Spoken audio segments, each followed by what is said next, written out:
Surrounded by. I am surrounded by. I'm often surrounded by. The entire system is surrounded by Freaking idiots. Surrounded by them. idiots. Come on. She code king.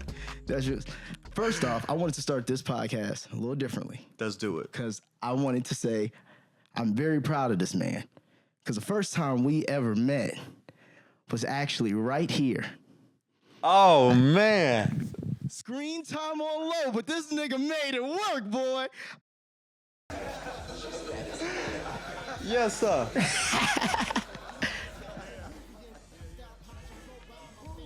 Where he at? I'm finna come down the stairs. Yeah, there he is. Well, I'm going up the stairs, actually. This is what's crazy. That was the first thing that I did when I came to California. That's wild. First thing I did. First thing you ever did. Yep. And I had the pleasure of working with you. I had the pleasure of working with you. I think at the time, I think I was 18. No, I was 19. 18 going on 19, something around there. And I went back home to Chicago for 2 years. And then I came back out here a week before my 21st birthday. Damn, Yeah. that's crazy. Yeah. That's dope, man. Hold on real quick. I'm getting hot audio. 1 second. That's But the yeah. blessings of knowing how to do everything. Bro, exactly. If I didn't know how to do the audio aspect of it, because, you know, the video already is like its own ordeal. People who do video do video, you know what I mean? But, yeah, it's the process. So wait, so you came out here. How old were you there? I was probably 19. 19 years I was old. probably 19 because I went back home, like I say, for 2 years. And I came back a week before my 21st birthday. Damn, that's crazy. So how did your whole journey start? Because, I mean, obviously now you're on All-American Homecoming, Yeah. making it happen. But, like, where did it start? Did your parents put you in the game or did you? Yeah. So my father's a music producer. Oh, okay. So I've always been around arts, entertainment. But my mom and my stepdad, they put me in acting classes. She had me in a lot of modeling as a kid. Right. I did all the sports that you can think of, but my mom really pushed for me to do modeling and Right. acting arts. class. Yeah, she wanted me to do different plays. I didn't want to do it. She forced me to do one, I think in like 6th grade, and I loved it. That's But right. that bug came from my mom and my stepdad putting me in different acting classes as a kid, different modeling, That's fire. photo shoots and stuff. Yeah, because a lot of people don't realize, like, it takes that push of the parents, man. Yeah. Because if you don't, how you gonna go? And then also every kid wants to play sports, and we know that, but it's a very different path. And you had entertainment in your family, which is really And cool then I too. did the sports too. For me, it was a blessing. I have outstanding mom and dad, and I have an outstanding stepfather and a stepmother. Right. So I had the best of both worlds. Mm-hmm. My dad, even though he was the one in entertainment, my dad and my stepmom, they focused on school. Right. That wasn't necessarily my mom and my stepdad's specialty. Their specialty was the arts and entertainment and different things, extracurricular programs that I wanted to do. So tumbling, I won gold medal in Junior Olympics, but it was my mom and my stepdad taking me every weekend Oh, damn. to different states. What team were you on? Tumbling. I was on Mr. Ernie's Flip Flop and Fly. Mr. Ernie's Flip Flop and Fly. Yeah. Okay, so was that West Side? No, so that wasn't the west side, but it was the western suburbs. It was Maywood, Okay. which is a hood. Yeah. But, But it's the suburbs. It's the suburbs, technically. That's funny. But my stepmom was the one who was really, really down on me on, like, I can't remember a time that my mom checked my homework. Right. My stepmom used to check my homework. Got you. And then my mom used to take me to anything that I wanted to do. If I woke up and said, Ma, I want to do painting, she's Right. going to figure out the best paint school, figure out how to do that. So I had the best of both worlds. That's dope. And that Well, it's got me here. balance, man. Yeah. It's so many people don't have that, or they have like those parents who are, especially in different cultures, who are just only school, and then they don't have that time to let that other expression out, or those other things that they do. So you had like a very good Yeah, because my dad and my stepmom, they was about that school. Which my mom cared too, but you know what? I get it too. You said because your stepdad does music, right? Or is it No, your no, dad? my dad Your dad does does music. music. But I also feel like once you're in entertainment, you want that for your kids because you realize how fickle. You already know how fickle this industry can be. Yeah. So you kind of like, well, I know you can always get a job as a doctor. I don't know about as a, you know what I mean? It's It's a very double-edged sword. So, what was your first job? Because were you working locally in Chicago? First job as an actor? Actor. First job as an actor. So my first job that I remember getting paid, I was actually, it was a modeling gig. Okay. And so I was when I turned, I don't remember the age, but 6th grade, I remember being in class and I was in my own history book in 6th grade.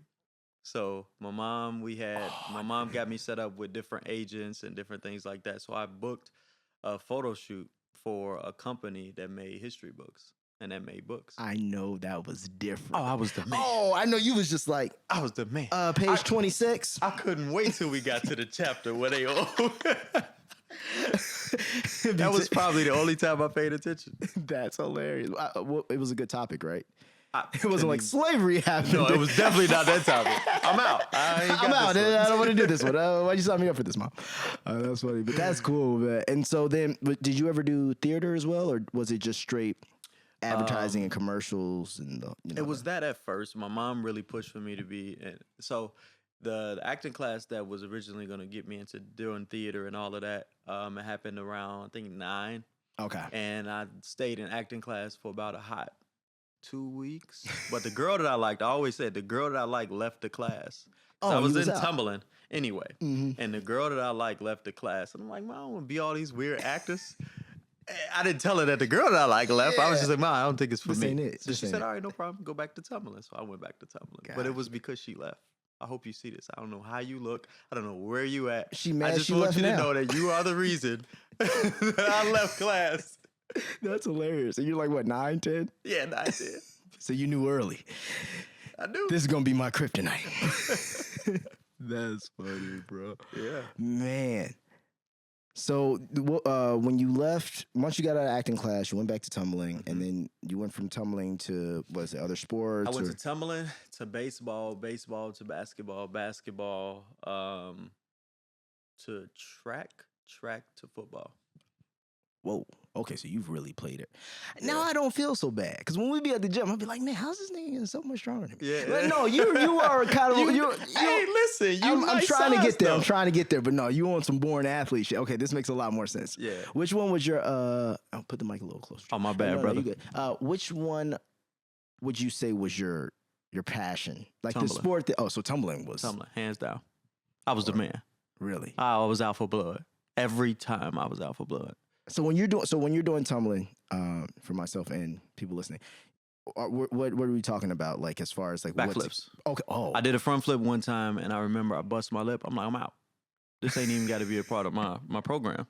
That's crazy. So I stuck to backflips. Backflip.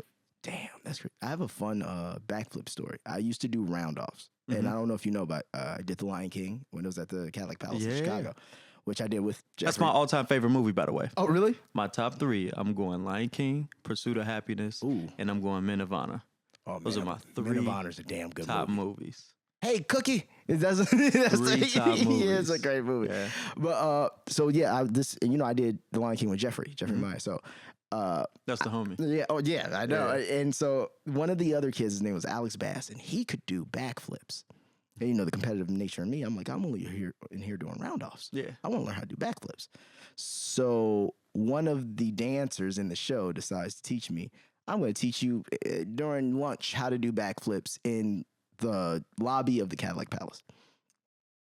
I sprained my foot 3.5 weeks or something before opening night. Yeah, so you did. No. I powered through it like a champ. That's an actor. Come on, yeah. That's what you said. I love to the it. damn, what was it? The physical therapist we had on. He got me right. They were all kind of electro shit on my foot, trying to work on the swelling and all that. Man, it hurt a little bit, but we made it happen and still did it. And I did. Did you do the backflip though? Oh no, backflip. Okay. It was the same idea. It was like I don't even need that in my repertoire. Yeah, I'm already here. But if you want to learn, you the man. I got you. All right. I don't know if I'm gonna bounce back as well as I did when I was definitely not.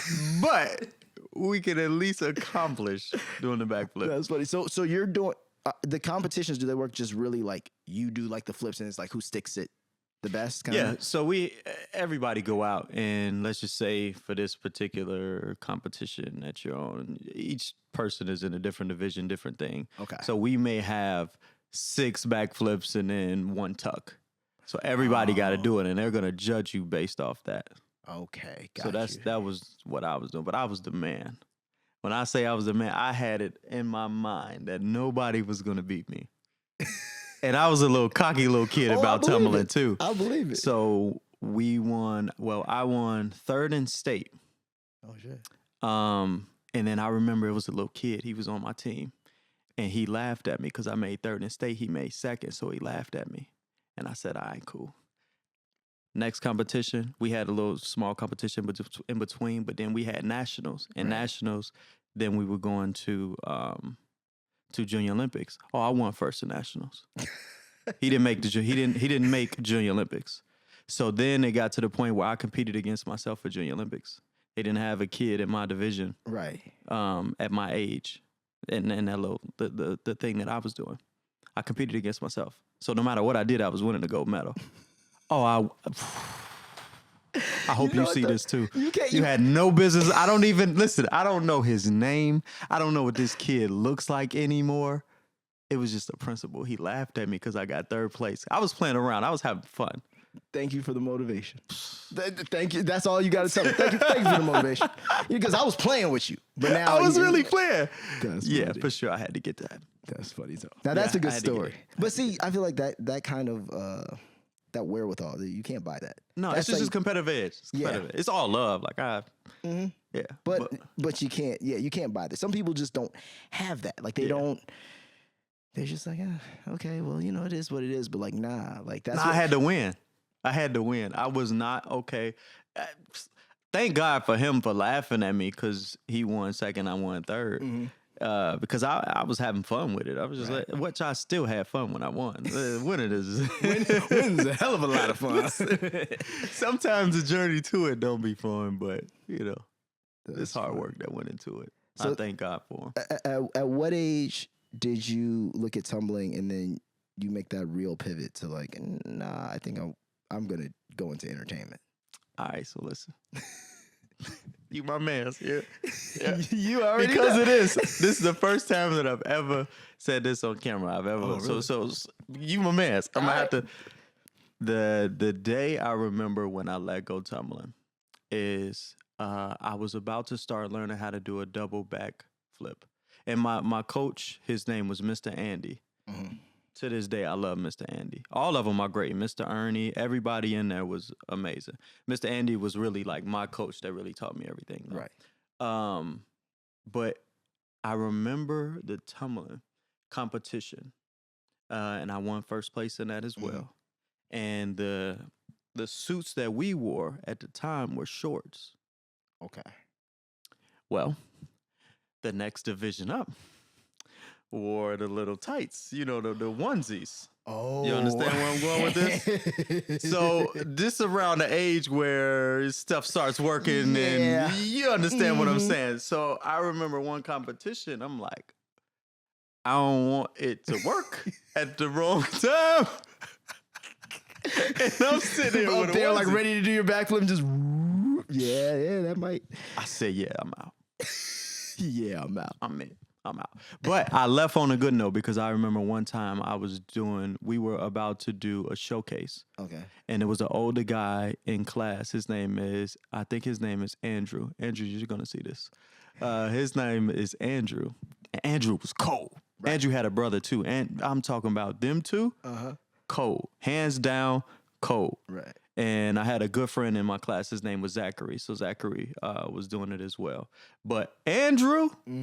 He had it. Andrew was the man when it came to that tumbling class. Right. And so Andrew used to get so high on the little it wasn't necessarily a trampoline. I know what you're talking about, that little bouncing board. Boom. Yeah. So they had little small chandeliers that would hang from the side. The ceiling. Andrew used to get about this close, and it was high. Andrew used to get about this close with his feet to hitting that. Andrew was the man. That's crazy. So in this class, my goal was that. So every time I seen him, I'm like, oh, I'm gonna get you. I'm one catching day. up. I got to get you. But it was all love. Like I haven't spoken. Listen, I haven't spoken to Andrew since I left class, and that was probably like 10, 11. Oh, okay. So a minute. But to my knowledge, he's still tumbling. Either him or his brother. To my knowledge, they're still doing it. And if they were that good back then, I know they dogs They're different now. now. Yeah. But we were doing the competition. We was doing the showcase. And I remember I got the strange idea. I said, all right, because we had to cross. So I went down and practiced. And I ran. I did a round off with my right. Mm-hmm. I did a backflip with my left. And every backflip that I did, I was just switching hands. Oh, okay. Well, Andrew went ahead of me at the showcase. So when showcase time came and he did his cross, Andrew did a round off with his right And a backflip with his left. And And each switched time he switched hands. Now at the time I'm like 10. Andrew had to be like 16, 17, oh, maybe. it's like that. Oh yeah, we're not close in age. Oh, what Andrew you doing? is like a grown man at the time to me. Yeah. He like 16, 17, maybe 18. Nigga driving. And you Yeah, still for in sure. my moves. He did it good. He did it good. But that was the time that I sat back and so when I left tumbling, I was fulfilled. That was the time I said, I got you. Right. At 10 years old, I got you. I got you. You like that move. You did it. Okay, I got you. So I wasn't even mad at it. That was like my little trophy in my mind. Yeah, but you know what though? I feel like stuff like that, it's early training for Yeah. understanding surprisingly how people work. Yeah. You know what I mean? Because like, Because he didn't do it in practice. right. He did something totally different. Totally different. And then didn't even have the wherewithal to be like, hey man. Nah, I never got that. Yeah. I ain't even need it. I just knew. But you know. I knew. But you know, but people do that. And it's crazy because even like at a young age, I mean, those are the people who do it who start at a young age. But when I say he was cold, Andrew and his brother were cold.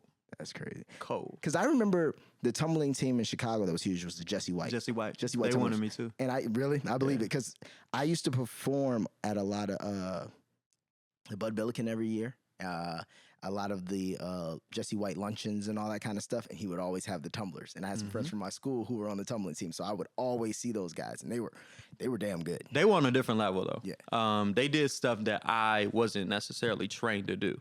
Oh, So they used to tumble over cars. I mean, I used to run up trees and do backflips off trees and climb gates and oh shit, all that type of wild stuff. I was him to do it. gotcha. But they were on a different level.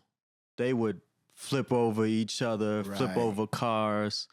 They were on a different level. you said they were. If They were had on a social different media. It would have been kind of crazy back Been then. crazy. I never seen one of them at a competition doing what I did, Right. but I wasn't gonna be on the street doing what they were doing. So it was a yeah. respect for one another. So to this day, I love tumbling, and I have a great deal of respect for gymnasts. No, that's incredible. I mean, Yeah. because I don't even think about somebody who's never thought about tumbling and all that kind of stuff in that capacity. Like, I don't even think to myself, like, oh, right, even when you explain that, oh, you're doing a round off and then you're doing backflips with separate hands. Yeah. Like, oh, no. It's common now. No, but still just Yeah. the strength it takes in your knees and your arms and your core and your whole body to Yeah. do this consistently, that's fucking different, man. Yeah. That's respect. I should stress my parents out. Oh, Jumping off everything. I could imagine. Yeah, I used to stress my parents. because, man, like, if you get hurt, It was my stepdad that told my mom to put me in tumbling. wow. I used to flip all the time outside. He's like, let's be productive with it then. Put them in tumbling. Right. And to this day, my favorite thing to do flips on is concrete. To this day. Shit. To this day. That's crazy. That's insane. So you got out of tumbling and then you decided that you were going to do entertainment. You moved out here. It didn't even work like that. Oh, really? No, because that was at 10. Oh, well, 10, right, 11. right. When So, we got some time. I think I got out. I think I honestly got out at 10. So you stopped that early. Early. Oh, I thought you did that all the way to like high school. No. Oh, I stopped early. okay. So then it had to be became like about 10, 11. baseball and the other sports. Yeah. And what? Okay. Then after, baseball was kind of simultaneous with, I think I said that word right. Simultaneously. Yeah, so I knew I was missing the Lee on it. I knew it. But the way my mind worked right now. I went to the gym early. I'm a little tired. Baseball was kind of at the same time as tumbling. Okay. And so how you Kinda at broke, the same how time. you sprained your ankle, Uh-huh. tumbling when you were supposed to be active. Right. I had an incident where we had just finished practice and we were playing basketball. This was in Maywood. We were playing basketball, so it was me and it was the rest of the people on my team. And I, because of tumbling, can Right. jump really high. So even as the smallest guy on the court, my favorite thing to play when I was playing basketball was the center. Okay. I'm getting the ball. Whether you're bigger than me, taller than me, whatever, you're not going to expect me to jump. So I'm just going to time it right, and I'm snatching the ball. Well, I remember I came up, and I grabbed the ball, and I think it was accidental. They clipped my legs, came down, boom, hit my head on the concrete. Head. Mhm. Oh, I think my back broke the fall just a little bit, but I hit my head on the concrete. Shit. My coach had no sympathy. He said, "We play baseball. You're playing basketball when we supposed to be playing baseball." I said, "Okay." I ain't do it again. So, When I was supposed to be playing baseball, I played baseball. When I went over to basketball, I was playing basketball. see, and once again, that's another one of those life lessons. Yeah. It's just discipline early. Yeah, Because when I'm supposed to be playing baseball, I have no business over here playing basketball. What am I doing over Yeah. here? Right. So Damn. So you went through, and so high school was you were just every high school year jumping was- around. So in high school, I actually went to school out in the suburbs. I went to school out in Plainfield. Oh, okay. And so my mom's side of the family still lived in Maywood. Gotcha. And so high school, I didn't really play a lot of. I did football in high school. I did track in high school. But for the most part of the time, I would always be back and forth. Like I would just go back to my great grandma's house or my grandma's house or something like that. Yeah. Okay. So, and at this point, that's what I'm saying. What did you think you were going to do at this point? It was always in me. So I used to always just tell people. At the time, my love was modeling. Right. Okay. It's far from it now. Had the dreads, had Yeah. the Yeah. I remember. Yes, he was like, "I'm gonna make this work." Look, I'm gonna make it work. Now I hate it. No, I hate it. I do. Well, I'm sure you see. Not to cut off the story, but I'm sure you see too, which is it's kind of crazy how the world has caught up. So it's not as like your dreads are more acceptable than they were in Yeah. that era, especially coming. People might not realize this, but coming from Chicago, that's a whole other thing. Like you know Yeah. how segregated the city can be, and how walking around downtown in 2006 with some dreads look Boom. kind of crazy. Yeah. Yeah. But mine was so neat that I didn't really experience a lot of craziness firsthand with mine. Right. Okay. Because I didn't let them go crazy. My mom used to tell me, first I wanted braids, and my dad told me I couldn't get braids. So I was like, all right, cool. My dad had dreads. So I knew I couldn't, you weren't going to tell me I can't get dreads. Right. So it was that, and it was wanting to be like my dad. So I went and got dressed. But my mom, she used to keep them up all the time. So when I Right. first started, my mom used to make sure they were done. She used to make sure I always had a line in. Had my appointments set up, Clean and cut. what she used to clean cut even with dreads. And she told me at any given point where they start to look crazy, I'm cutting them. Mm. And so that always stuck with me. And that's that Yeah. upkeep. Because my But- parents didn't let me have braids either. didn't? No, I had to move when I got You was gonna be signed. like Lil Bow Wow out here. Literally, when I Younger- got signed to JD, when I got signed to him and moved to Atlanta, I had a fro, and I was hanging out with Bow Wow and everybody every day. I'm like, I want braids. I want braids. So that was the first time I was able to actually get them Yeah. because, like, nobody cared. But And you when- ran it back. Oh, and then I ran it back. Yeah, and the funny part is, was never allowed to get braids. My parents were like, no. Mhm. Moved to Atlanta, live out there for a year and a half, 2 years, get braids, move back. First audition I go into is The Wire. Boom. And it's just funny because it's like one of those things. Like my mom always laughs. She's like, "There's no way in hell like you would have had braids had you not Yeah. had that not happened. Perfect You would have timing. walked into that audition and they'd have been like, nope, next, Perfect timing. perfect time. And God. Yeah. Well, God first. God then we're gonna first say, and then we're perfect gonna get the timing. Yeah. Yeah, man. So that's how that went. And then, but it's a little kid actually. He's on the Shy. I don't know the young man's name, Mhm. but he's on the Shy. And every time I see him on TV, because my original goal was I used to always tell people, "Oh, I'm gonna make it with these dreads. Like I'm gonna be on TV. I'm gonna do." Thank God. Yeah, oh, you did Even it. as an extra, I was. did it. It's a staple on TV with my hair. Cool. Facts. But I used to always say, "No, I'm gonna make it. I'm gonna be on. I'm gonna do it big with the dreads." I wasn't necessarily able to do it with the vision that I had in my mind. I was comfortable and I was ready when I cut them. Right. But every time I see this little kid, I wish I knew his name, but he's on the Shy. I think he's the only person on the Shy with dreads. Every time I see him, I get happy on the inside. 'Cause I'm like, good. Somebody doing it. And at the time, I don't know how old this young man is, but I'm sure he was around the age when I first, or younger. So every time I see it, I'm like, and he keeps them right. They're not all crazy. Nope. That was one of my things, though, even with the Shy. When I looked at all the characters on the Shy, I'm just like, it's Chicago. How we got one, and they came late. That kid came late. Like, how do we have no characters with dreads like that? No. I think Little Man started. He wasn't in the first season, was he? Yeah, I don't think he was always in the Friends. His role wasn't as big as he's grown it now. Gotcha. And his dreads wasn't as long as he got them now. That's another thing I love about hair. This is also I have a very large distaste for people who get fake braids or dreads or things like that. Reason being because I think there's so much story in the growth of the dreads. Like when you see, even when you look at artists, like music artists, like they'll have these really short, kind of funky looking braids or dreads in the beginning. And then as time goes on, they have this sick, like, look at Lil Wayne. He's a prime example of that. We watched him from literally the braids, from Drop It Like It's Hot, all the way to not Fireman, Fireman to the short ones on Go DJ to the and they just continue to build. And now it's like, he's like, I still got mine. It's the Samson. Oh, I know. It's the Samson effect. I still got them. You gonna fuse them back in like T-Pain? Listen, what's crazy is, so a good friend of mine, her name is Queen. Okay. She's a hairstylist. She cut mine for me. And when she cut them, she layered them. She labeled them. So I have them literally individual bags, row by row, left to right. Even down to when it got to my temple. She said temple to temple. Like, it's literally. And it's 1, 2, 3. It's layered. You know what? I'm gonna speak this into existence and wish this for you.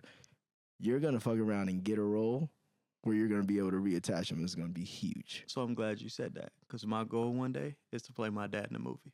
My dad has dreads. And there you go. So I said, I'm saving them right to play my dad. Listen, in Jesus' name, brother, I'm going to go ahead on and say.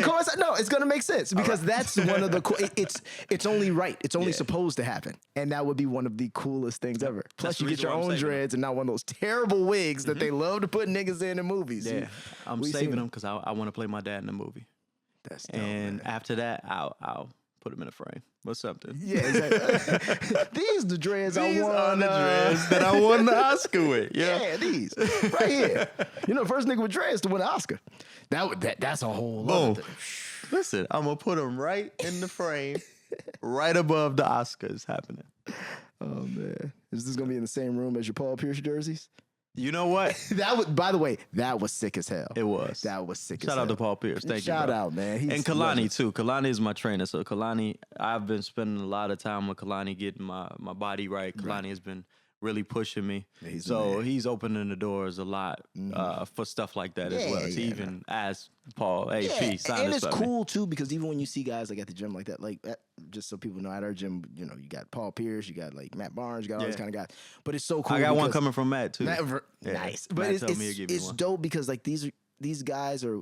I know you remember watching them. Mm-hmm. It's like these are bigger than life characters and cool as hell. Like you meet them in the gym, it's all love, all respect. They in here working out just like you. It's just it's a great environment that Just Train has been able to cultivate. I love it. Thanks, boss. Thanks, Kalani, Jock, Chris, all of them in there. It's spectacular. I'm actually gonna get Chris on the podcast soon because we haven't had a chance to tap Chris in. Chicago too. Oh yeah, I know. You see the shirt, right? Piece of puff, extra mild sauce. You ain't beefing. You've been out here too long, brother. We need to go back and get a piece of puff. Speaking of food, what Uncle Remus? Uncle Remus. Yeah, I don't know what you was about to say, but I'm just gonna tell you. Favorite place in Chicago. Uncle Remus. Best chicken. That's what you're saying. Uncle Remus. Uncle undisputed. Remus. Uncle Remus. Okay. Uncle Remus. You know what's funny? Hands down. You need that in your life. I don't know if I've had Uncle Remus. You need that in your life. So it's just Harold. It ain't here. It's Uncle Remus. I don't even know what we're talking about. Ooh, okay, it's that. I don't know what we're talking about. Uncle Remus. Okay, and then that's what you need. Pizza. Ooh. if I'm going quick. So here's the thing. I don't like deep dish pizza. Right. Most Chicagoans are like, yeah, that's it's a tourist. exactly. Which thank you, but that's We appreciate the money. And I won't lie, I just full disclosure, I like deep dish, but it's not some shit you're eating every day. No. Like it's like you know what? Maybe I'll switch it up randomly. Yeah. It's not so home run in pizza is good. Like if I want something quick. So I'm just gonna say home run in because most of the time I'm not really looking to sit down and you know do a whole I'm not. I just give me my pizza and I'm out. right. Or it's this little spot on Manheim called Nick's Pizza, and I used to go there all the time and get Nick's Pizza or Johnny's Beef. But that's a beef.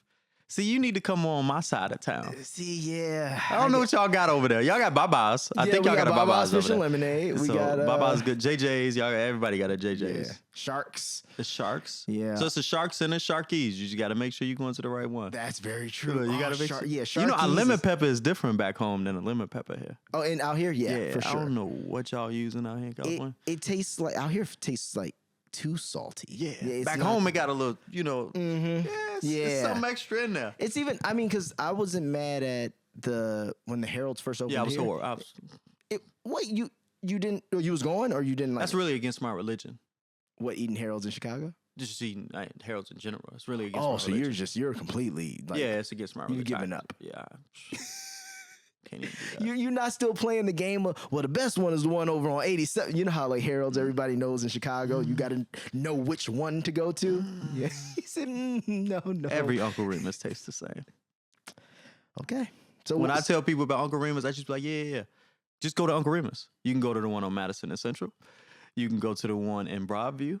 If I'm not mistaken, they have one on the south side now, Okay. and they have one, I could be wrong, but I think it's one in Bolingbrook. It's one out in the suburbs now.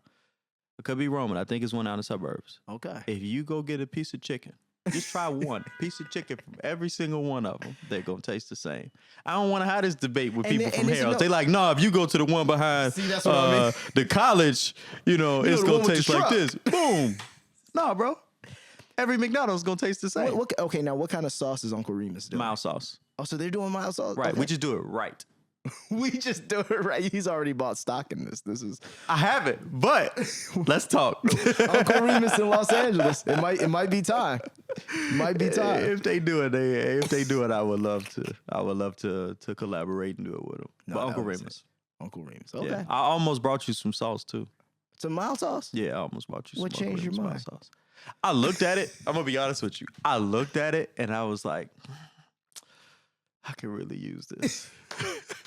He checked the cabinet. He was like, oh shit, this is my last one. He might not appreciate this right away. You know, this is like something you gotta I gotta let it age just a little bit. I feel it. But no, I'm gonna get you something for real. I'm Jokes with it. aside. I'm with The it. one that I did have, I gave Chris one too. Really? But the last one that I had, I just recently opened, and I wasn't gonna bring you an open bottle. Nah, I feel it, I But feel what I am gonna do is I'm gonna get some, and I'm gonna send it to you. I'm with it. I'm gonna change your life. Okay. It's gonna change life. I will let you know if it changes my life. Because I'm You're gonna write your biggest hit to date. Cause you got hits already, but your biggest hit to date after you hit a little bit of that off that mild sauce. gonna be like, What? That Metrodome, you go. Everything gonna be right. Watch. Just wait. You go see. so what was the transition out of, how did you even get here? Like, because you were telling me giving Also, we gotta run it back. My bad. I was talking about. No, we got into chicken. Yeah. How did you even get in Los Angeles? How did I end up meeting you? My dad made a promise to me before I can even remember that because my parents split when I was 3. Okay. So from that, a little bit after, I think at 5, and my mom was at the time when I was born. My mom was 19. My dad was 20. Oh, so there So at 23 and 22, my parents split. At 25, that's when I met my step-parents. Gotcha. And my dad tell me the story all the time. My dad made me a promise that he wasn't going to leave Chicago until I was old enough and graduated high school. He wasn't going to take me away from my mom, and he wasn't going to let my mom take me away from him. They did a magnificent job co-parenting. Respect. Like I say, everything that my dad and my stepmom didn't necessarily know how to give me, not anything tangible, in an inside. my mom and my stepdad did, and vice versa. So it was like perfect for me. Yeah. But he made a promise that he wasn't gonna leave, and he sacrificed his career, different things that he could have did with his career. Now, Grammy, my dad has all of that. He's accomplished a whole lot, and he's still going. So I think this phase of his life, he's gonna accomplish 100 times more than what he has in the past. So, but he did that with having a relationship with me versus sacrificing it and having all of the different accolades and different things. He chose, I'm going to get it, but I'm going to get it with a relationship with my son. And so, long story short, when I graduated high school, I actually graduated early, and my stepmom actually applied. I went to Joliet Junior College. Okay. And my stepmom applied for me to get to go into college. To this day, I've never applied to get into college. Right. My stepmom's done it for me twice. I wanted to go to Clark Atlanta. That didn't work. Okay. So, but she applied. I remember I came home. We picked my class as I went. And a few months after, my dad was, all right, we're moving. You're grown now. You want to come? Or you can stay here. And I was like, no, I'm going to go pursue my dreams. And that's when I came out here, 18. Damn. And did your dad move out here as well? Yeah. Oh, so that was perfect. Mm-hmm. And then I stayed with him and my stepmom, and I got a bunch of siblings. I got 2 little brothers, 2 little sisters. So I have a little sister who just recently moved to Houston. She turned 21 October 12th, and I'm October 17th. And then I have 2 little brothers here and a little sister here as well. So at that age, awesome. I came out here, and then I went back. And when I went back, my mom helped me get because I came out here, I didn't know anything. I was taking a day, and my parents live in Santa Clarita. Excuse me. So I remember sometimes I would take a bus, Santa Clarita to the train station to North Hollywood train station, North Hollywood train station to downtown, go to different places. And at the time, it was modeling as well. So I would go to a lot of different modeling agencies. Castings and all that. Yeah, and some of those, a lot of those I would get turned down. I didn't have any, I was coming fresh. Right. And so I would do that, get back on the bus, boom, run the whole trip. And then I would do the West Hollywood run the whole trip, go back. And I went back to Chicago, and my mom helped me get with another agent. She helped me do a photo shoot. And I remember when I got with this agency, which it was an agent and a manager. Mm-hmm. And I'm going to get to it. My dad ended up firing them. I'm going to get to that. Okay. This sounds like a good story. Yeah. My dad ended up firing one of my managers when I first got out here. But my mom, both my parents, they sacrificed a whole lot for me. Mm. And my step-parents. When I say both my parents, I mean sets of parents. Mm. My mom used to... with acting, I remember this one time specifically, she spent over $10,000 for a photo shoot. To this day, I still got the receipt. This was when I was 19. It's when I went back home.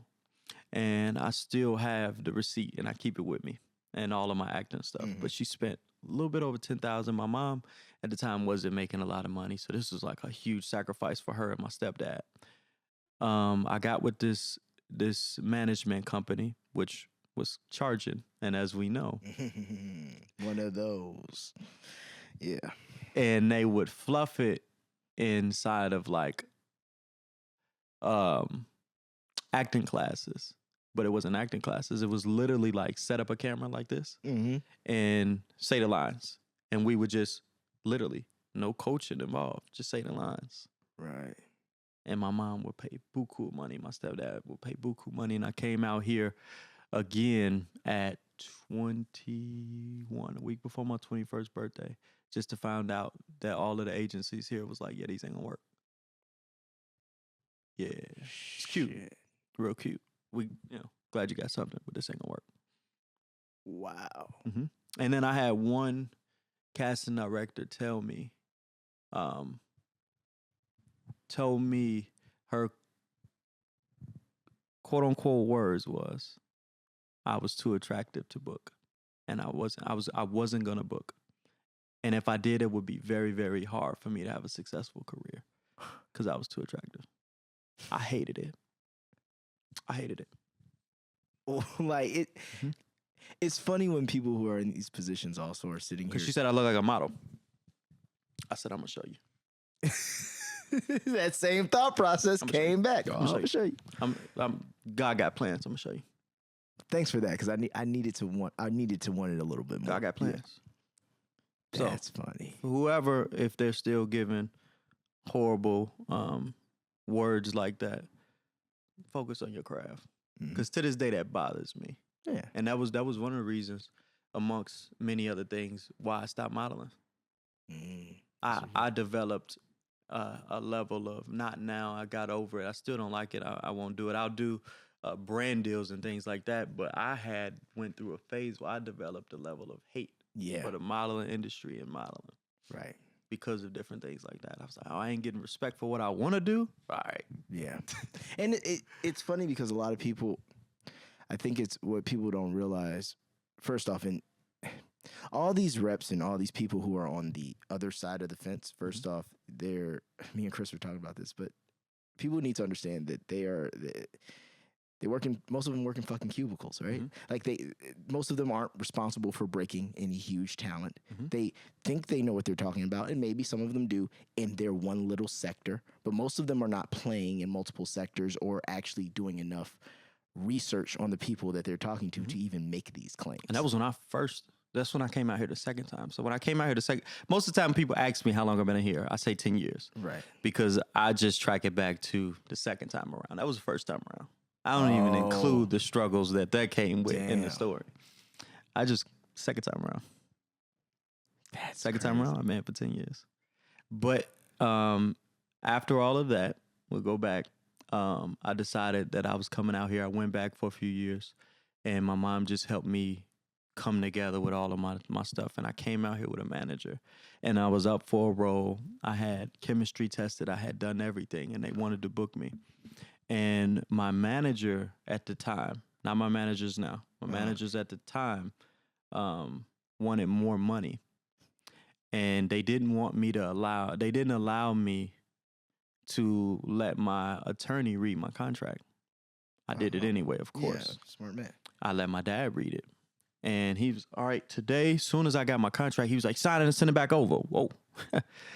Thank God I've watched like the business side of things I really got from my dad, because I used to be real nosy with my dad. When my dad would be on the phone, I used to just sit and listen. Right. Whether I got to sneak it or whatever's going on. My favorite place to be when my dad is handling business is right next to him, right behind him, because I want to listen. Right. And so I was able to see a lot of different things, which helped me today because I've really studied how my dad handled business. Right. So I let my dad read my contract, and when he found out that my dad and my attorney read the contract, he went to the casting director and told the cast director that I was sending the script out to people, that I was sending my contract out to people. And so my attorney at the time, rest in peace, his name is Randy Crumped from Chicago. Okay. He replied back and let the casting director know and everybody, I'm his attorney. And so that cleared it up. But what put a ill taste in the casting director and production mouth is my manager was running back saying a lot of different crazy things. So they're just looking at it. The whole thing feels uneasy now. Uneasy. I know how it goes, yeah. Long story short, he got fired. I didn't get the role. Thank God I didn't get the role. Thank God I didn't get the role. Really? It's one of them things where you think you really, really want it. We run through that a lot in this industry. You think you want it and you don't even really know everything you're signing up for or what it is. You run it back like when it come out or a few years later, you're like, man, I thought I wanted that, but I thank God because he knew what was best. But my dad fired him, and then I want to say the next day, my dad had a friend that came out. His name was Jay Tight. And Jay Tight was like, what's going on? You got a manager? I was like, no. He said, you got an agent? I said, no. He said, all right, don't worry about it. Tomorrow we're going to go to Roscoe's. He said, I'm going to call. He's like my uncle. I'm going to call him. He got a lot of different connections in California. I'm going to call him. I said, all right, cool. He give him a call. We go to Roscoe's. We're talking to him. He said, all right, well, I got a friend of mine. She's a manager. He calls up my manager to this day. Her name is Tony. I love Tony. That's amazing. Called Tony, and the next day after that, me and Jay Tight went into Tony's office. Tony and Laura, we went there, and they fell in love with me. I fell in love with them. They fell in love with me. and they signed me. I didn't have a thing. I didn't have a demo reel. Right. I didn't have proper pictures. I didn't have nothing. I had nothing to showcase the fact that I can act. Right. All I came in was straight passion. Passion and a genuine heart. I was literally gonna say passion and good energy. Mhm. That's it. I have a genuine heart. Yeah. Passion and a genuine heart. And they saw something in me and they was like, let's do it. And they sent me out and was like, all right, we got an agency. We got a few agencies, but we got one in particular we want you to meet. They set up the deal. I met with my agents. Mm-hmm. To this day, I got the same agents. It's amazing, man. 10 years later. It's been 10 years since I've been here. Yeah. The second So time. the around. second time. I got the same managers, same agents. And throughout that, it took me 5 years to book one thing, which was Criminal Minds. Nice. Took me 5 years to book one speaking role. And through that 5 years, I've watched a lot of friends get dropped. I've watched a lot of friends get put on a bubble. Mm-hmm. I've watched my agency and my managers turn down people. But one thing that I can really appreciate, and turn down people that have way bigger resumes than me. Mm-hmm. But one thing I can appreciate is when I hear different stories, I'm like, I don't have that story. Like, I've never been put on a bubble. Right. I've never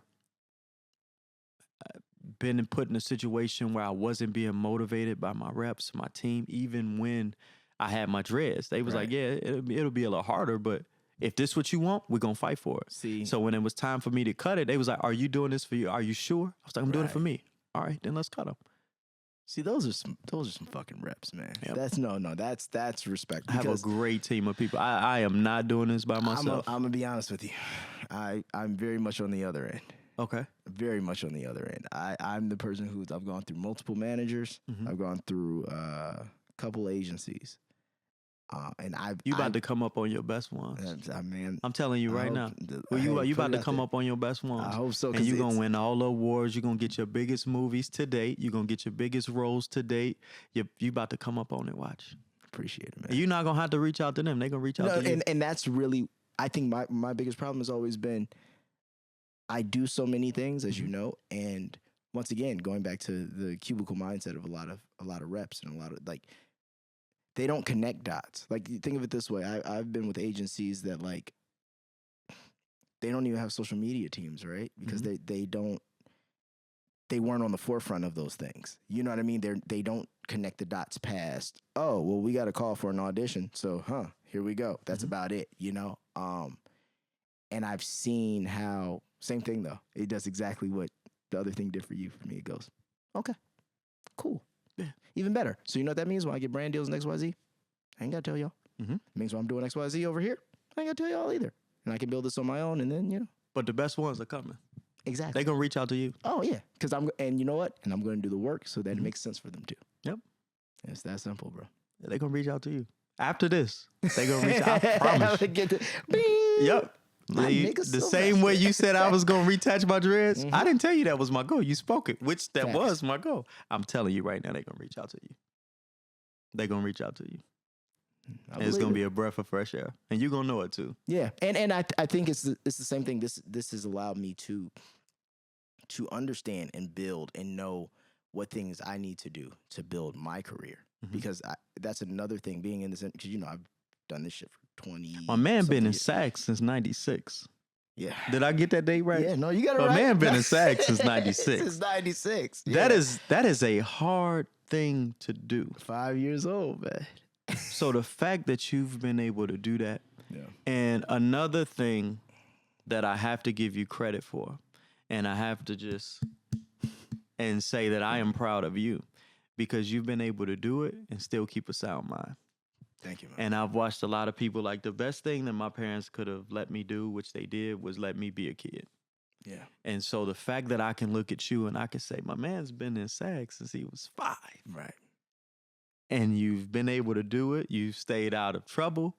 All of these different things. You ain't go crazy. It's a lot of things that we Parents. could say happen. Parents, man, that's my mom and my dad. My dad had the vision. He knew he wanted me to be in entertainment, so he was signing me up for Sherwood Conservatory downtown Chicago. No. There was like a Sherwood Conservatory. They had like a wiggle worm program. So my dad was there with my mom signing me up for classes. And they're like, You okay. just said something They're very like, important. You said my dad was there. yeah, exactly. People take that They take that for lightly, granted. especially in our culture. People take that for granted. My dad was there. Like, it was the same idea. Like how your dad made that promise. It was like, all right, Yeah. I got a kid. I'm going. All this shit's gonna go by the wayside, and I'm focused on My him. man, that's It's being a people take man. it for That's granted. being a real. I don't mean to man. cut you off. I just no. want to let you know that from somebody that has Mm-hmm. their father as well, which I have my dad and my stepdad, but Yeah. people take that for granted. They do. Mom, I love my mom too. I'm saying Yeah, of mom course. was there. I'm Yeah, not. of I'm not course. negating that. Yeah, but it's different. having It's, a male, and a father figure, balance, a father, bro. Yeah.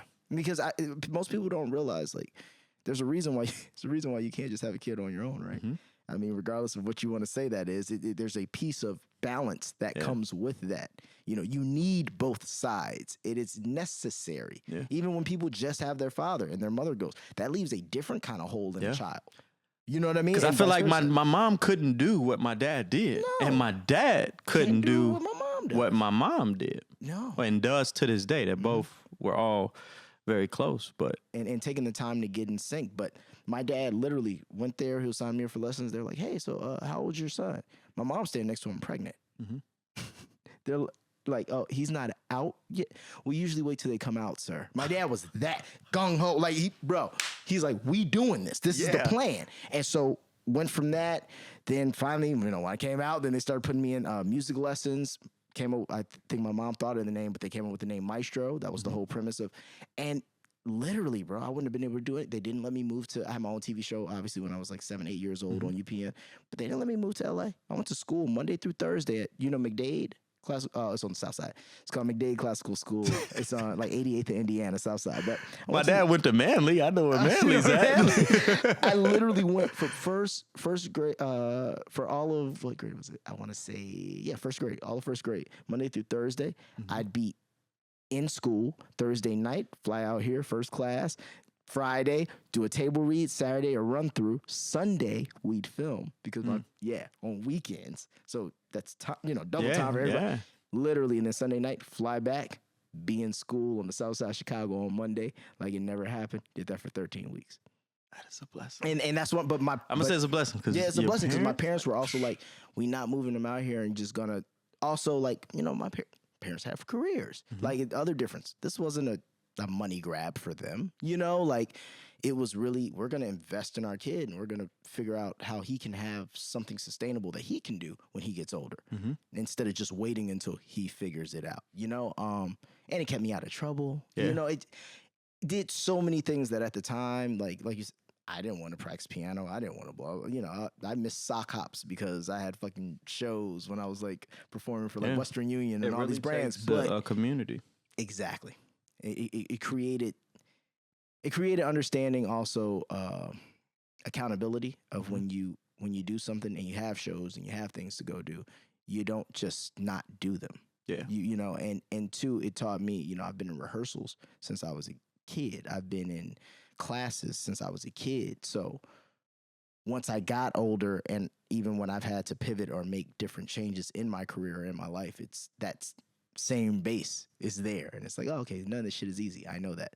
If I say I'm going to do this, I'm going to do this. Yeah. You know what I mean? Being a man of your word. You learn different principles. I feel like I learned a lot of principles from my mom and my stepmom, and I've learned a lot of principles from my dad and my stepdad. And I had a lot of grandparents. I had a lot of cousins. Awesome, I have my parents. I have their parents, which is my grandparents. Amazing. And I also have my great-grandparents. Oh, wow. And I've had that on my mom, my dad, my stepmom, and my dad's side. Man. My stepdad's side. That's incredible. So- You know what, though? That's also, though, why I feel like you have and I've always noticed this, like even just in the gym and everything, you have a calm energy. Yeah. Like it's very, but I feel like that's that old soul shit. Like a lot of wisdom. Man, I be pulling up to the gym listening to Johnny Taylor. it ain't no telling what. I'm for real. What? I love it. I will pull up as R&B, blues. I might be bumping some Teddy. Ain't no telling what I might play. Look, I got Teddy. Look, Teddy on the wall right behind See, you. you know what time it is. You got all the good bro, records. come on, man. But it's great to have So I can tell that about you, like a good foundation and good upbringing. Thanks, man. Because these kids come out here and they lose their mind. Oh yeah, and because you think it's something that it's not. You're trying to, especially with Instagram and all that kind of stuff. Which for us it was a little bit different. Well, I guess no. Yeah, for us when you came out here it was different. It wasn't so Instagram heavy and all that kind of stuff. Nah. And it's just funny to see how, that perception is deemed as reality now. That's what it's all about. Like a lot of times, and it's fake. A lot of times, it's the funniest thing, the most, which shows how perspectives are. You'll go follow someone who doesn't have a huge following on Instagram, right? You'll look at their page, you'll be like, they're not even lit. Like, what is this? And then you'll fuck around, go to their YouTube, and then they got like 1 million subscribers. But it just shows you how we put so much validation in literally one app in comparison to everything else. Like there's what Jay-Z I have conversations about I got this 1 million followers, but I got $1 billion. You know what I mean? Like I am not that big on social media. I don't have a Twitter. So if you find a Twitter that you think is mine, I'm telling you it's fake. I don't have a Thread. I don't have a TikTok. Yeah. Don't expect me to get one. Okay, so I stand. You're in music, so but I say this: I feel like there's a middle ground here because I agree with you. That's how I feel. No, like I don't enjoy. Like nigga, I don't want to spend my time on these. As a person, we just had a conversation. I rather listen to podcasts and audiobooks. Do you really think I want to sit on TikTok and fucking? I don't want to do that. Yeah. But the longer I've done this, and seeing how, whether it's music and film, in the direction they'll go, because I mean we've all seen that situation where we read for something and then it's like it goes somebody who doesn't even act. They're just, popularity contest. It's popular. Yeah. And it's like, damn, it made me at a certain point go, well, okay, if this is gonna be a popularity contest, at least let me have a lane in it. Even if I'm not trying to compete over here, but at least let me find a lane in it because I don't think it's ever gonna get better. No. Yeah. It's not. So I do it to my now. Granted, is there certain benefits of it? Yes, especially your podcast, your music, even down to actors that utilize it correctly. It is benefits of it, right?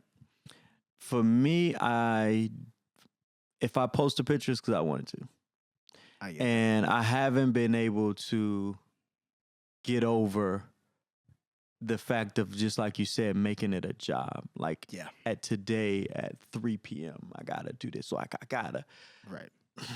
And I just ain't been able to get there, brother. I'll be honest with you. I think you might need, and same as what I had to give myself, you might need a project or a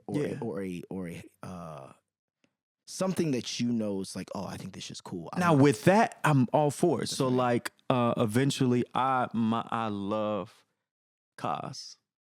Oh, Cause, like the artist? See, you've been in California too long. Let me pronounce it correctly. All my Chicago people are gonna know exactly what. I love Cause. Yeah, let's see. Said it like hell. Cause. We got a problem pronouncing R's in Chicago. But cars. Yeah, cars. Yes. So everybody that don't know the language. Cars. I love cars. But my favorite are old schools.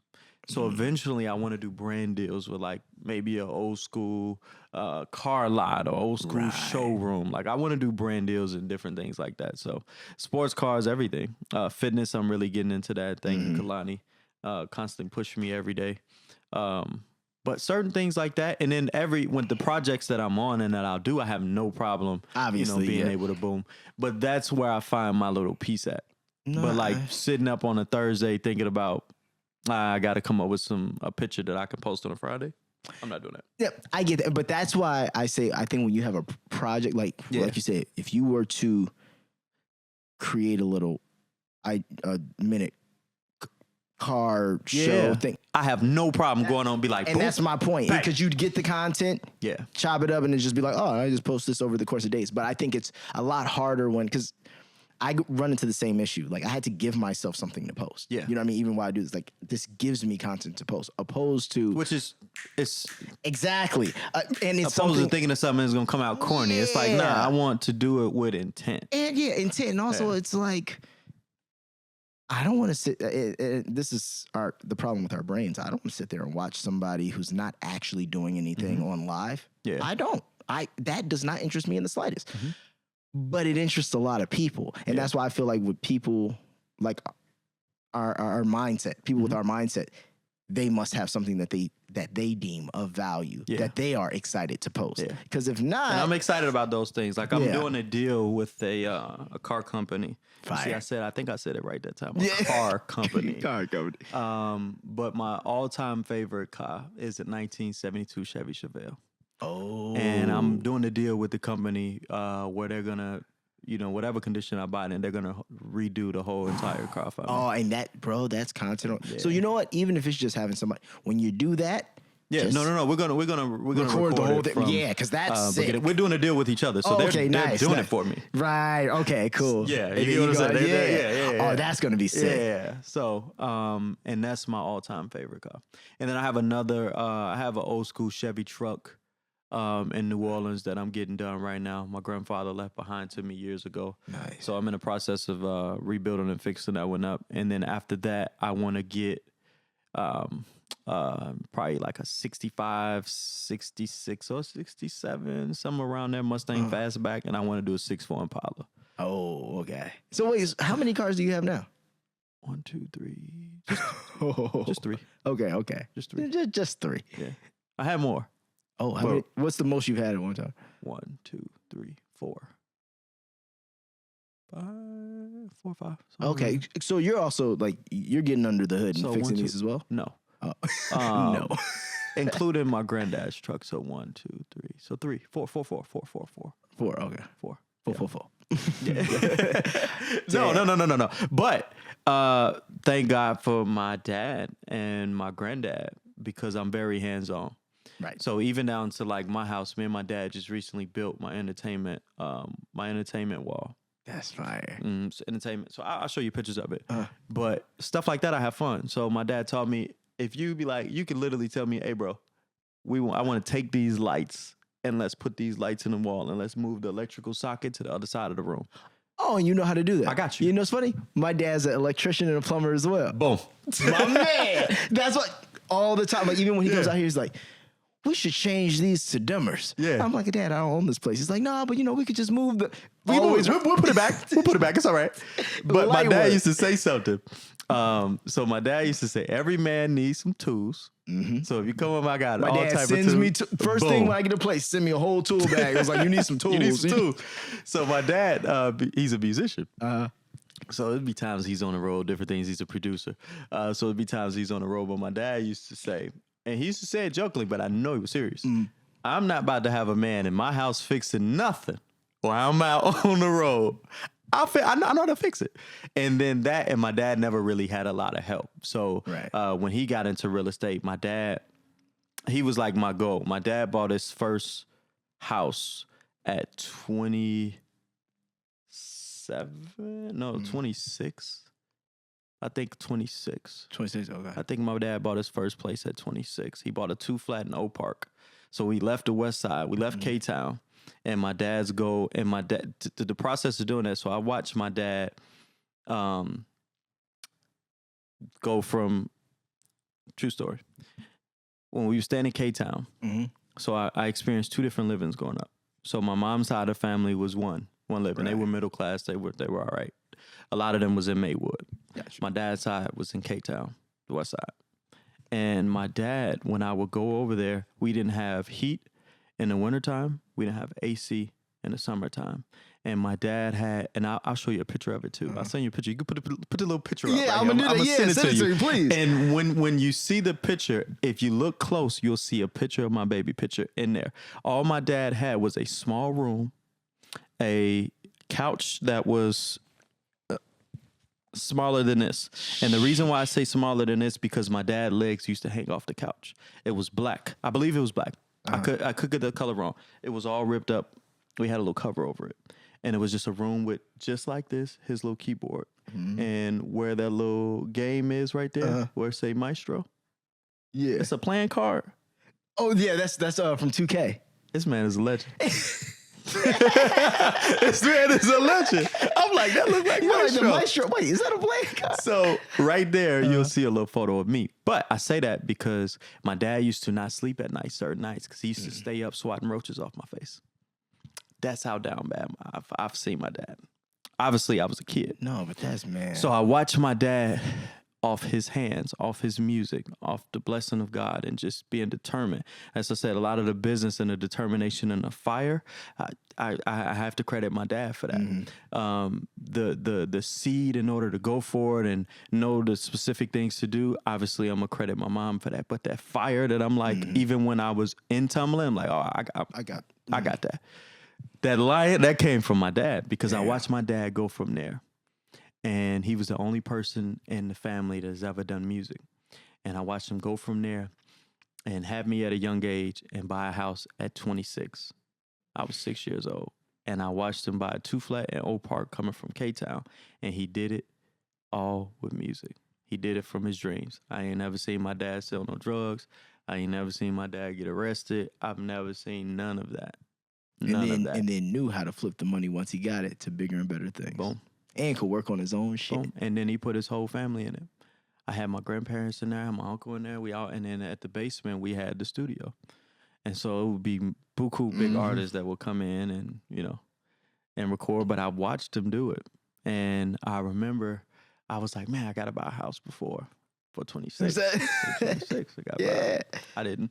Well, no, I think I bought an investment before 26. Okay. But I bought some investments before 26 or at 26, but I bought my house that I live in now a few months before my 30th birthday.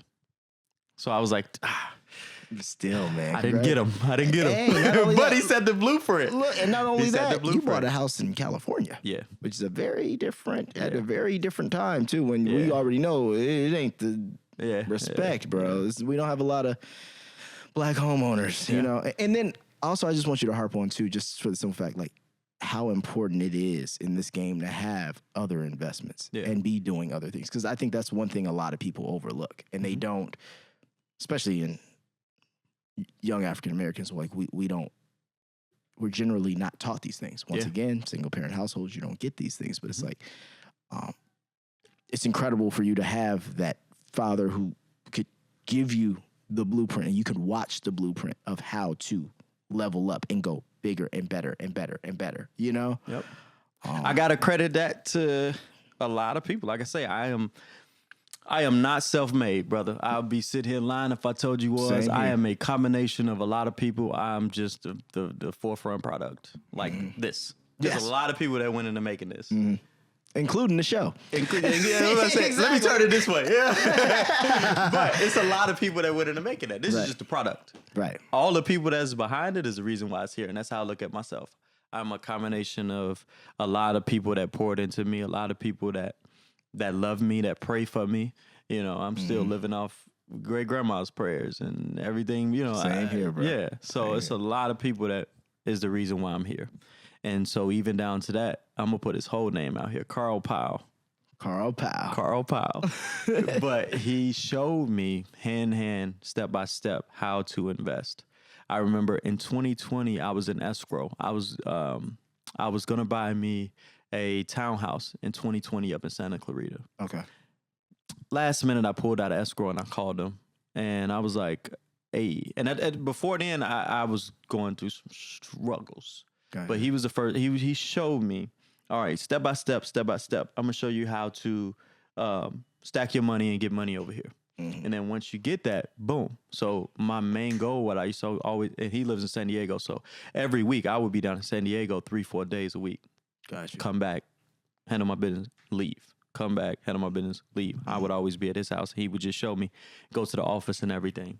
So in 2020, I stacked up enough money to get an escrow. This is like mid 2020. So this is before. So pandemic had hit. Yes, but it wasn't as vicious. Wasn't locked down completely. Boom. Right. Okay. When I started, so beginning of 2020 is when I started the process of, all right, cool, let me start getting a house. So I started, did my taxes, made sure my taxes was done. realtor, everything. Which his mom is my realtor to this day. Every Amazing. place that I get is Cheryl. So from there, then COVID hit, and then we were locked down. And he was like, "Yeah, but we still got to go." So figure it out. Right. We still got to buy the house. So I was like, all right, cool. Right. So every step of the way, boom, I did what I was supposed to do. And then 2020, last minute, I pulled out of escrow and I called him. I'm like, listen, I can buy this place, but what if I just get an investment property? And then from the investment property, that can stack my bread even more. We can flip it. I can always go back and get a house. Sure. He was like, smart. You want to do it? I was like, yeah. He was all right. I think he called me like 2 days later. It was like, all right, cool. Boom. Wire me this much money. We're going to close on this day. We're going to do this. Man. And that's what we did. Perfect, man. Yeah, and I'm assuming you got things for a better price too, because once the lockdowns and everything happened, property value went down. And then it went way up. Disrespectful. Yeah, no, you bought it the right time. You did the right thing, man. So that was the first one that I did with him. So the first one happened at the end of 2020. And then, so I was just doing that with him. So, that's dope, but Carl Powell. Man, I like it. respect, He got a dope last name. Carl Powell. Yep. That's fire, man. So what's next? You're gonna play your father in a movie. We know that. That's down the line. What are you excited about? What do you want to do next? And then once the strike is over, I know you'll go back to All American. Yeah. And by the way, great work on that show, Thank man. you so much, brother. Congratulations as Thank well. you. But what's next? What are you really excited about that you want to do next? I want to do movies. I love roles like my top 3 movies are, like I say, Lion King, Pursuit of Happiness, Men of Honor. All those have something in common for me. And I watch all of those when I'm going through different times in my life. And I want to do things that inspire people. So I want to do a role like, I feel you. Men of Honor. I want to be Cookie. I feel you. I want to do roles like Pursuit of Happiness. It's just I really want to break. I want to do boxing movies. I want to do. That's what you in the gym. I already know. Every time I do a push up, I say, Creed 6. I'm getting ready for it. I'm getting ready for it. Floyd, come holler at me. I'm fighting you or something, nigga. I don't want to fight. Listen, I don't know what he tripping on. I'm fighting you in the movie, man. I don't even want to do that. Floyd, come holler at me. You need somebody to play you in the movie, Floyd. I'm getting ready. I see what you did. He's tripping. You got me spitting and everything. He said he's tripping. No. I don't want no smoke with Floyd. I don't want to fight. I don't want to spar. I just want to play you in a movie. Come holler at me. That would be crazy. That would be a dope role to play. I gotta get my body right. And you gotta get the body right, and you gotta get the talk. I gotta get that. I'm gonna get that down pat. I'm gonna get that down pat.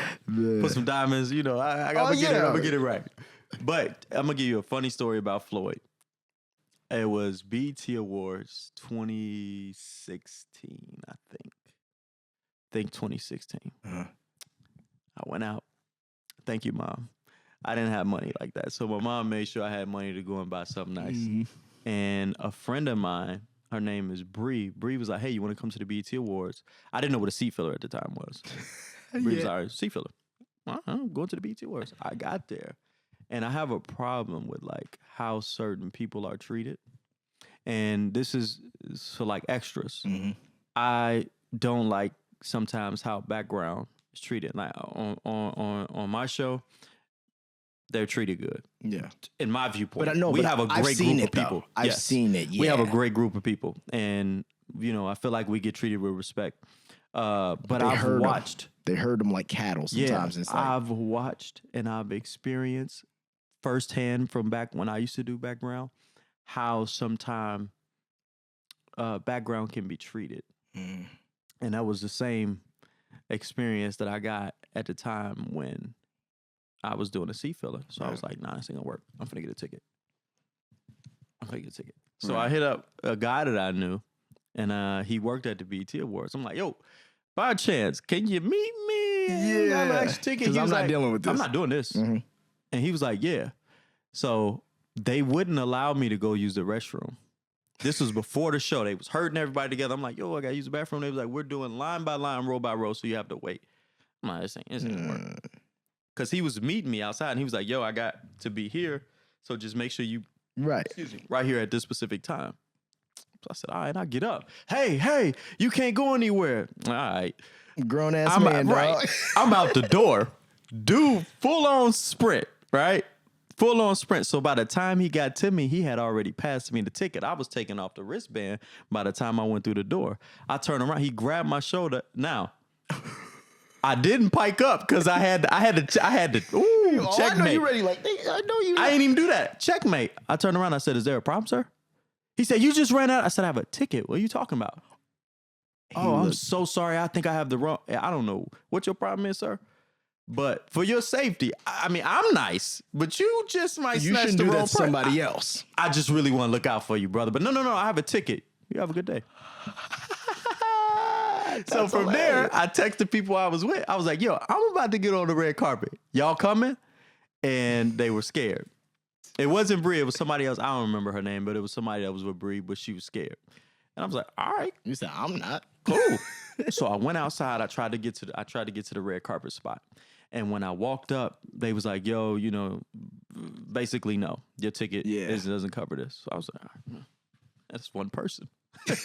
Yo, this is the most Chicago shit you said. All right. Yeah. Go to the Again, other you side. just told me what I wasn't going to do. That's cute. Bet. I went to another dude. I pulled him to the side. He's a security guard. I said, yo, my man, let me holler at you. He said, what's up? I said, listen, I got to get on the carpet. Now, I feel like we can really work this thing out together. I'm going to make sure you good. You know, I'm going to take care of you. But I really feel like we can make this happen. And my man looked at me. I was dressed. I was nice. You looked. It was proper. What? You were how you were supposed to be. I'm going to send you that photo. Look. Please. So look, I was on point. So my man looked at me. He said, what team you with? Who you with? I said, I'm with the money team. I'm with Mayweather. Get you not, bro. He said, all right, good. Which he knew I would, but this is the story we're going to run with. Right. I felt like I was with the money team. I felt like I was sharp. So we came up to the same security guards that told me no. And when we got up there, he was like, hey, he's with the money team. He with Floyd. He got paparazzi and everybody kind of separated him when they got out. I didn't even know if Floyd was there. I just knew I was with the money team. This is incredible. So we got through the security that told me no. All good. Gave him the biggest smile ever, right? So I'm rolling, I'm going through. And then once we get almost to the carpet, because we had to go through the little back part, he looked at me, he said, now, that guy is over there to the right. That's my supervisor. Okay. Now, if we walk past him, he's going to know if I'm lying or not. So I'm going to let you go take it from here. But go up there, go left, go through there. Sure enough, I walked in. It was multiple security guards right there, so I had to go through another spot. I walked in like I was supposed to be there. Confidence. Oh, what? Yeah. I'm with the money team. Yeah. I don't know what they told you. Sure enough, I got on the carpet. Fucking right. You got on the carpet. You know what that sounds like, right? Sounds like a Chris Lofton story. Hey, Chris from Chicago, That's too. my point. Unfortunately, he over there with Harold's, but, you know, shout out to Chris. Shout out to Chris. I'm gonna find a photo for you. Bro, you got it. You got to send me those I want to hear the photos. Chris Lofton story. Don't tell me. Oh, no. I'm saying that everywhere me and Chris Lofton went in Los Angeles, Yeah. on a show, not on Don't the play show. with it. Don't play with it. I'm trying to tell you. Clean with the bird. Clean. You know what's funny? Hold on. You know what? I had a blazer like this and it had like a leather Really? lapel. I got that from Top Man. Clean. It still had the dreads. I still got this. I can't fit it, but I still got it. I think oh, we you could- too swole now. I can't. Most of my clothes I give to when I can't fit them. Thank God for little brothers. My baby brother now. All right. My baby brother's my size. My Okay. little brother, I don't know if you was in the gym when my little brother came. My little brother's like 6'3", 170 pounds. Oh, no, I don't He think cut so. like Bruce Lee. No, I don't think I met That's him. my little brother. But Okay. my baby brother is like my height, my size, my shoe size and everything. He's That's 16. great. So he yeah, gets, all that drip just boom, shoes and all. keep it moving. Yep. That's amazing. So bro. that's going to go to him. But man, listen, I want to tell you, thank you for coming through. Thank you for having me, man. Bro, you got a lot going on upstairs, and I'm happy to see what comes next. And we definitely need more young black guys out here like you. Thank you, for bro. sure, man. Especially from the appreciate crib too, so it's great. For- You already know, pizza see puff me? special. Pizza Puff special. The whole, listen, it's not a game. Can they see Oh, Good Eats, made by, what is it? it? You see that? Mine in Pulaski? Madison and Pulaski. All my West Side people gonna understand. But let me make sure they get that. Can they see it? They can see it. Madison and Pulaski. You know what time it is. My dog, thank you for coming through, Thank man. you, brother. And we out. Peace. Yeah,